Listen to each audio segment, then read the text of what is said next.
bây giờ muốn dễ nó sẽ là ok. Tới tới nó dễ sẽ là ít tao nè. Nó sẽ có lúc hi chịu vợ, lúc hi chúa chịu vợ, chỉ có thế tới tới nó dễ. Dễ cho lúc còn dễ nó sẽ. Sắp tới dù bố dù cho cái sẽ chè dù giờ tao còn sông hay sông tao. Chỉ bố cho nó cái dù cái cân hàng dù trên tàu chuyến mua sứ nè chỉ cho lên tới nè. Sắp sạc còn đây dù kề nè. Dù cho bố có dù tụi cái nó dùng thế họ tao thế giả dùng nó này thế li tụi cái thế li dù hai tao thì ok dù cho share nó sẽ nè.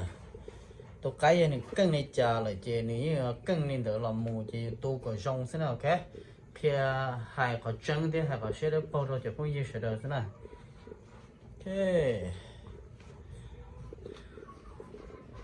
Ok, cô còn nói có chơi tụi cái oxy nè, son cái oxy.